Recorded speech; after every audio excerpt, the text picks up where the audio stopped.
This is Divya and welcome to my channel.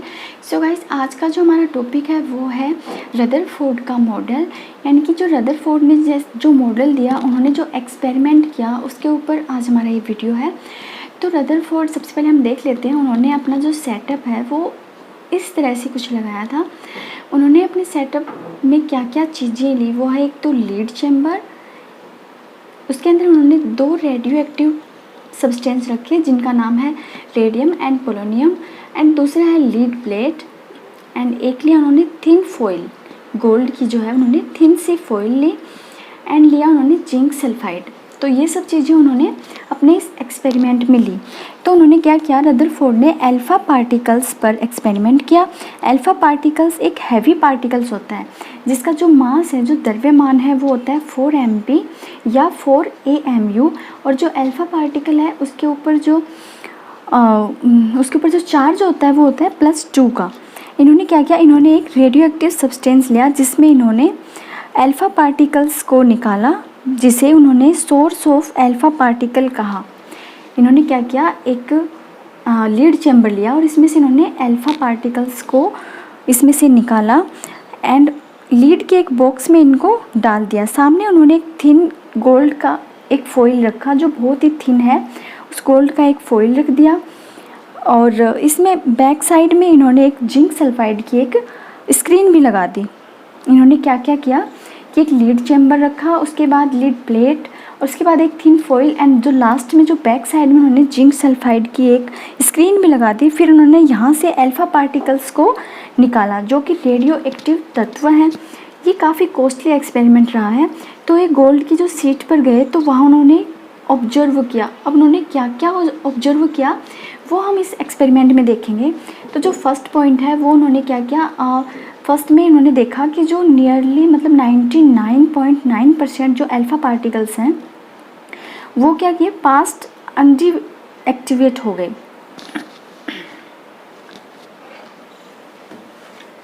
जो 99.9% जो alpha particle हैं वो उन्होंने क्या किया, वो जहाँ से आ रहे थे उसी रास्ते पर वो वापस चले गए।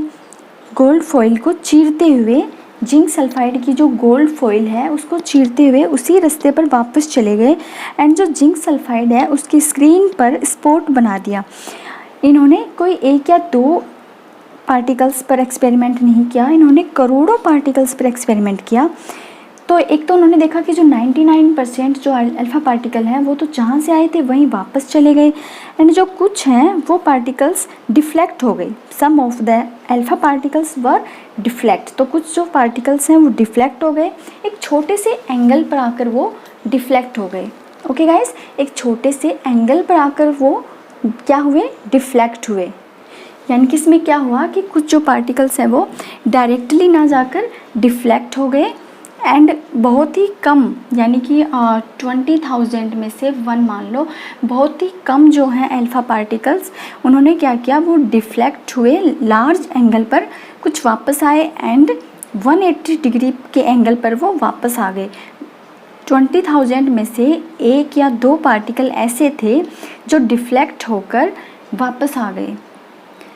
सारे पार्टिकल्स लगभग 99% सीधे चले गए। मीन्स 3 ऑब्जर्वेशन थी जिसमें कि सारे के सारे जो पार्टिकल्स हैं वो 99% जो पार्टिकल्स हैं वो तो सारे के सारे सीधे चले गए, एंड कुछ डिफ्लेक्ट हुए, लेकिन बहुत ही कम पार्टिकल्स ऐसे उन्होंने देखे जो डिफ्लेक्ट होकर जहाँ से आए थे वहीं वापस चले गए। एटम में जो पॉजिटिव चार्ज है वो बीच में है और पूरा एटम खाली है, इसीलिए तो 99% जो पार्टिकल्स हैं वो सीधे चले गए।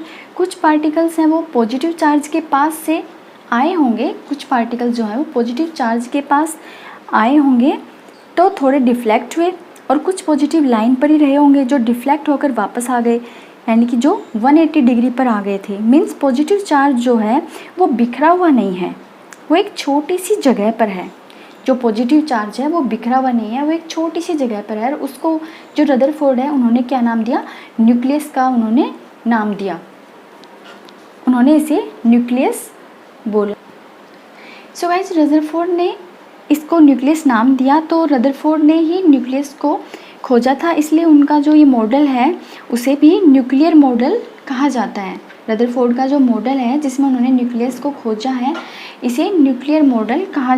जो रदरफोर्ड मॉडल है उसमें क्या हुआ था, हम सब ने देखा था कि जो बहुत सारे जो पार्टिकल्स हैं वो तो सीधे चले जाते हैं, most of the alpha particles pass straight, and कुछ जो पार्टिकल्स हैं वो डिफ्लेक्ट होते हैं, एंड और बहुत सारे पार्टिकल्स ऐसे भी थे जो टर्न बैक चले गए, न्यूक्लियस के पास आकर टर्न बैक हो जाते हैं। सो गाइस, इस मॉडल को हम इस तरह से समझते हैं, इसमें जो है वो most part of the atom is hollow, जो मतलब अधिकांश पार्ट जो एटम का है वो खाली है। The positive charge reside in a very small space, जो पॉजिटिव चार्ज है वो बहुत ही थोड़ी सी जगह में है, जहाँ कुछ ही पार्ट डिफ्लेक्ट हो रहे थे जो पॉजिटिव चार्ज के पास थे, तो उसको क्या बोला, उस पॉजिटिव चार्ज के जो पास थे उसको क्या बोला, न्यूक्लियस बोला। The positive charge is heavy, आप सबको पता है जो पॉजिटिव चार्ज है वो कैसा है, हैवी है। पॉजिटिव चार्ज है वो काफ़ी हैवी होता है, एंड जो हैवी होता है वो इसका मतलब कुछ ना कुछ एटम में था जो हैवी पार्ट है, तो उसको पॉजिटिव चार्ज बोला गया, और पॉजिटिव चार्ज वाले इस पार्ट को बोला गया nucleus. Number of protons, number of electron, जो प्रोटॉन का जो नंबर है उसके बराबर ही इलेक्ट्रॉन का भी नंबर होता है। सो एटम इज़ न्यूट्रल, तो एटम जो है वो न्यूट्रल हो जाता है।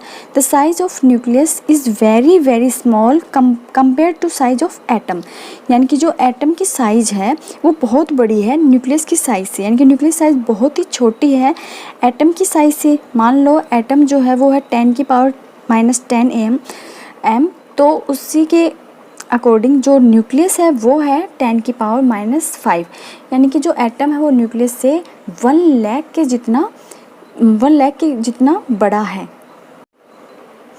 यहाँ जो है रदरफोर्ड ने एक बहुत ही इम्पोर्टेंट जो है वो भी पॉइंट बताया कि डिस्कवरी ऑफ न्यूक्लियस तो है ही, मतलब रदरफोर्ड ने न्यूक्लियस की डिस्कवरी तो की है, इसके अलावा उन्होंने बताया कि इलेक्ट्रॉन जो है वो revolve in close circular orbits around the nucleus, यानी कि न्यूक्लियस के चारों ओर इलेक्ट्रॉन जो है वो चक्कर लगाता है। जो न्यूक्लियस है उसके चारों ओर, ये न्यूक्लियस है जहाँ पर पॉजिटिव चार्ज होता है, वहाँ पर न्यूक्लियस के चारों ओर जो इलेक्ट्रॉन है वो चारों तरफ से चक्कर लगाता है। और जो रदरफोर्ड जो मॉडल है उसको सोलर सिस्टम भी कहा जाता है, इनके मॉडल को सोलर सिस्टम भी कहा जाता है, क्योंकि जैसे कि सन है, सन वो इसलिए क्योंकि जैसे कि मान लो सन है, सन के चारों ओर कौन चक्कर लगाता है, ये सन है, और इसके चारों ओर कौन चक्कर लगाता है, अर्थ लगाती है।